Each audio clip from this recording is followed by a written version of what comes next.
Hello everyone, this is Colin once again. I'm doing this video because I wanted to do a book review of Fred Donner's book, Muhammad and the Believers. I just finished it today, and I was requested, or I was asked by a user to do some sort of comparison between Tom Holland's documentary and the works of Fred Donner. Now, Fred Donner does appear in Tom Holland's documentary, and I'm also going to post a lecture that I've posted before of Fred Donner giving a talk about the origins of Islam. And in that talk, he does he does a great job of summarizing, obviously, his own historical opinions about the origins of Islam than I could probably ever hope to do in his book. But I'm going to talk about some of the distinct differences between Fred Donner and people like Tom Holland, Patricia Crone, because that's what was asked of me.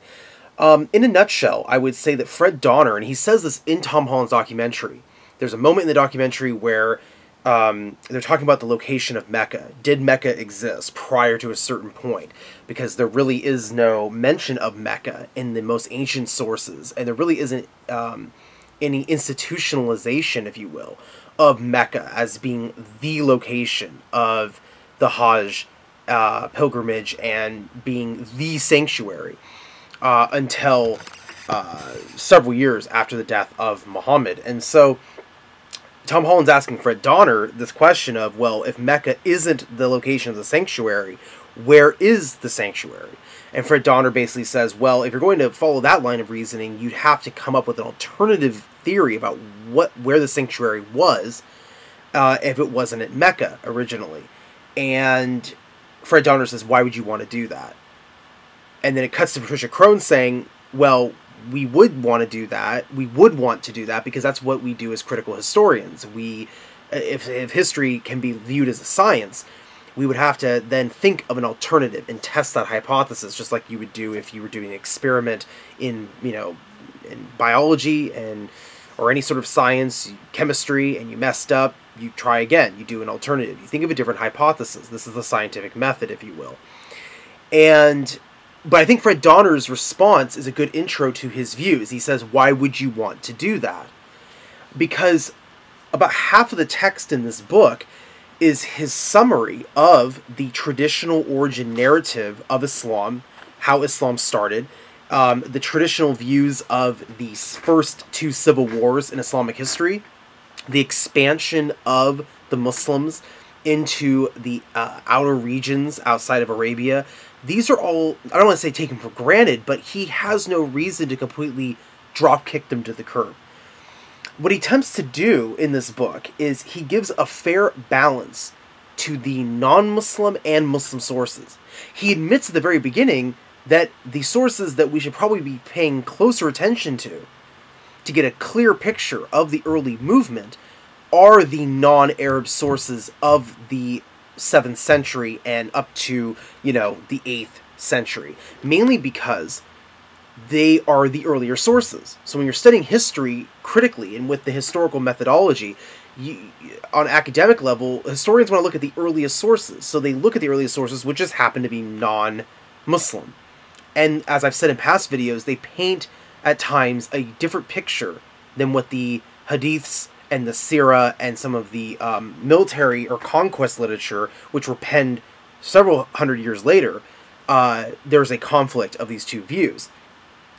So Fred Donner admits that at the very beginning, but he, for the sake of navigating the history and finding comparisons and contrasting views, he keeps the established narrative there.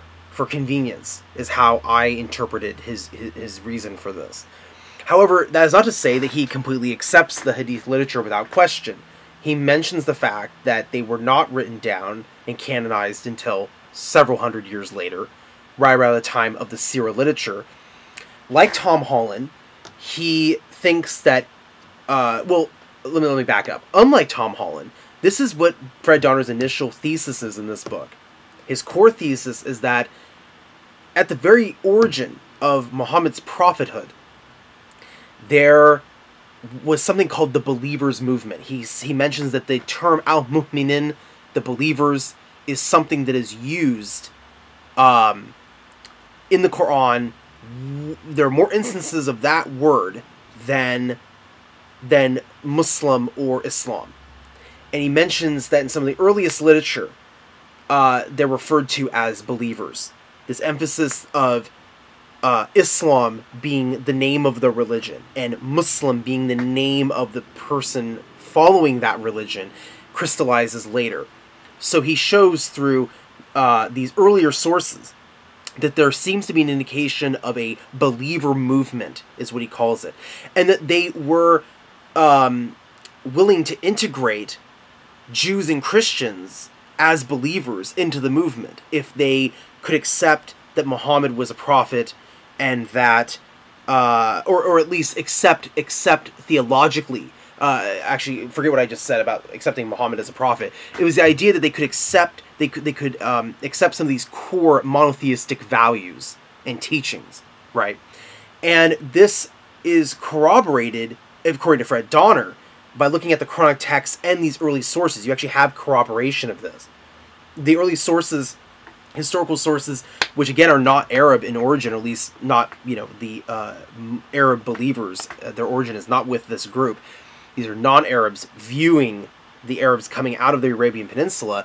They talk about the goal that I've mentioned in past videos of there's an alliance. There seems to be a cooperation between various Christian groups and Jews migrating together and heading towards Palestine. That seems to be their goal.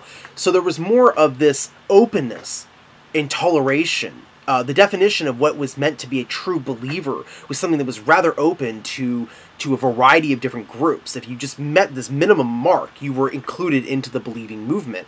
We see that with archaeology, as the expansions continued, you have Jews and Christians and Muslims, or in some cases all three, and sometimes just Jews and Muslims, Christians and Muslims, and I use Muslims, loosely. Fred Donner does not depict them as being Muslim by name, sharing the same building, praying the same building. They may be facing different directions, but they're all praying in the same building. So you have this sort of unifying force happening in this early movement. There really aren't any references to the believers or the Arabs calling themselves Muslims at this very beginning. There are no references to them being called Muslims. The double Shahada, there is no God but Allah and Muhammad is the Prophet of Allah, is absent from the early archaeological record. Rather, according to the earliest coins, there's just in the name of God, which, according to Donner, would have been no issue for other monotheists or other people who believe in God, and so the integration of them into the community seems quite evident. Also with the expansion, he looks at the Islamic traditions, he also looks at the non-Muslim or non-Islamic sources, historical sources, with what did the expansions look like. You have depictions on both sides of these big epic battles. In the non-Arab sources, sometimes they say that the Arabs completely ransacked and destroyed things, and there was like a lot of bloodshed, and the Islamic source, and so indicating that, oh no, here they come, right, and they're ransacking. And then with the Islamic traditions, it was almost like there was just no way of stopping the early believers. They just, with the miracle of God, came in and just took everything over. And what Donner says is that both are exaggerations. On one hand, this like crazy bloodshed, and on the other hand, these decisive victories consistently. Both are exaggerations, are either contemporary or later exaggerations. Rather, if you look at the archaeology, which he does, the physical facts, what we find is that because the believers did not have beliefs that were totally contradictory to the places that they were settling, they were welcomed. They were welcomed because there was a higher level of tolerance than what the Byzantines were doing, and they came in and essentially did not impose anything radically new on these different communities. And what we know from the historical and archaeological evidence, we have, for example, documentation that they allowed the Jews and the Christians just to continue what they were doing, just pay your taxes and life goes on. But there is an absence of saying, this is Islam, and we are Muslims, and then there's everybody else. Again, there's more of this universal understanding going on. There's more of this openness to including different people into the believing movement. So again, he doesn't just ditch the Islamic sources, nor does he think that they're completely reliable, but he considers everything on equal footing. And Jeffrey Lang talks about this in his book as well when he's considering the hadiths. It's not that we shouldn't accept all of the hadiths blindly. We should understand their historicity just like we study other historical documents. Biases need to be taken into account when they were finally written down, what changes occur. Because Fred Donner is very quick to point out that the hadiths seem to illustrate a more crystallized form of the religion. In other words, there are things mentioned in the Quran very loosely that are not explained in full, but he says perhaps that was the point. They were meant, like, for example, not mentioning literally 5 prayers a day, or exactly how one is supposed to pray. The details of the Hajj ritual are absent. Is said to fast during the month of Ramadan, but there are a lot of traditions involved with Ramadan and even paying zakat that are absent from the Quran. So it leaves it wide open to interpretation and implementing of these practices. They're there, but they're not as defined and crystallized later on. And so what he argues is that in Tom Holland, this is where they come together. It was Abd al-Malik who very much crystallized the religion of Islam. This is the first time during the reign of Abd al-Malik, surrounding this exact period, you suddenly now have the mention of the double shahada. There is no God but God, and Muhammad is the messenger of God. You suddenly have the beginning crystallization of what would be the ritualized prayers. There's an emphasis on Friday prayers, which doesn't seem to be mentioned by the early believers. The idea that the leader is now bringing people to Mecca on Hajj. A lot of this stuff is not mentioned until around this time of Abd al-Malik, and then it further is an evolution until you get to the Abbasid period.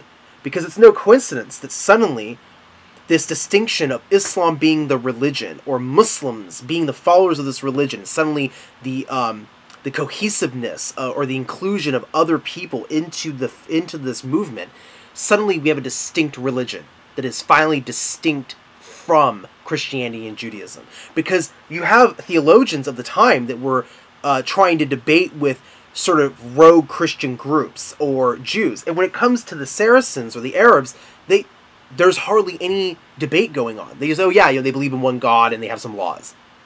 And this is corroborated by other earlier historians.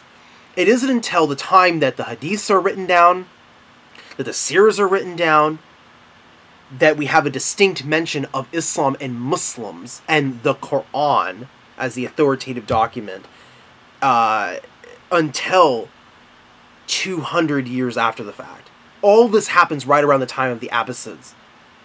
And so the question that Fred Donner asks is, or not the question, it seems clear that there was this crystallization from a more fluid movement that happened later. And to go back to what I just said about the Quran, Fred Donner actually does believe that the Quran is an early document. There have been some historians who have attempted to say that the Quranic text went through quite an evolution. Fred Donner thinks that if this were the case, and I thought of this analogy myself, when you look at like the Gospels as an analogy, Matthew, Mark, Luke, and John, we can see that there are things in John that are unique from the other 3 because John is dealing with theological issues that were absent from the writing of Mark, Matthew, and Luke, right? The idea of who Christ is. Is he divine? Is he the divine incarnation? Was he a physical being, or was he just a celestial being? These are things that are mentioned directly or indirectly by John in his narrative, which is why a lot of Christians and scholars of not a lot of Christians, but people who study Christianity say that this is why John is distinct.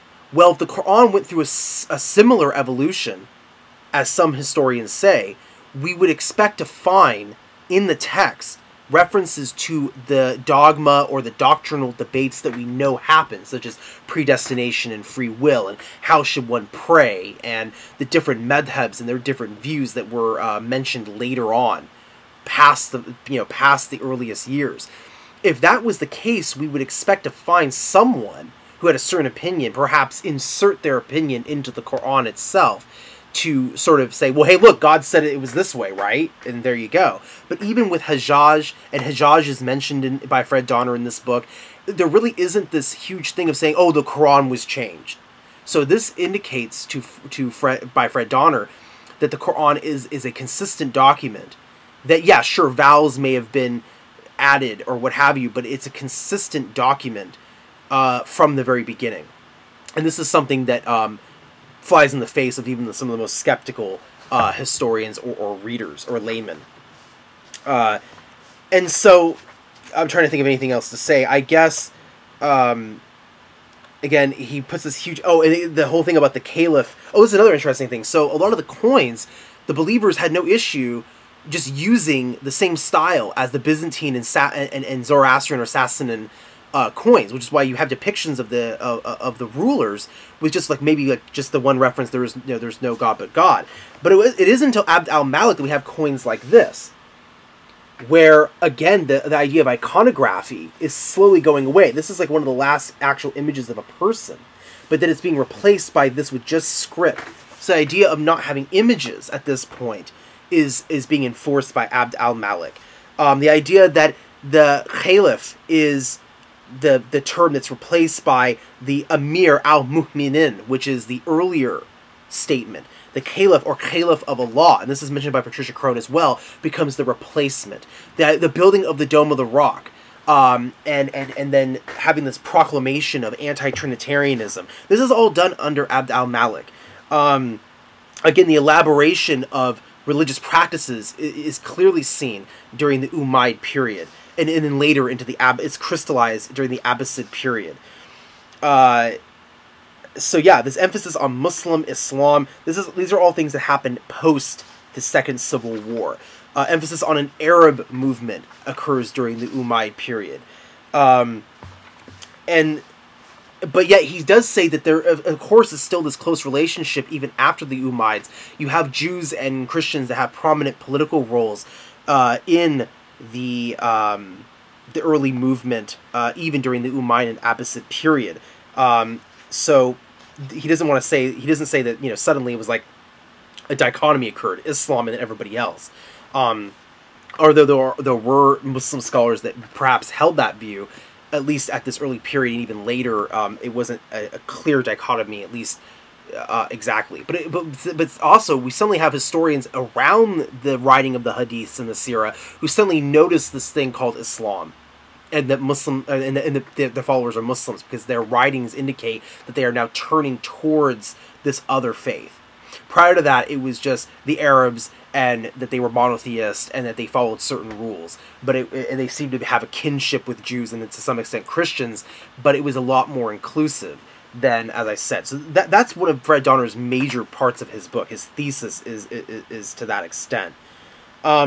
So again, he even says this in his own, and I would recommend watching his lecture after you watch this, because again, this is a quick summary. I didn't really take any notes because I recognized a lot of his argumentation before, by watching his lectures and seeing him referenced in other works. But, I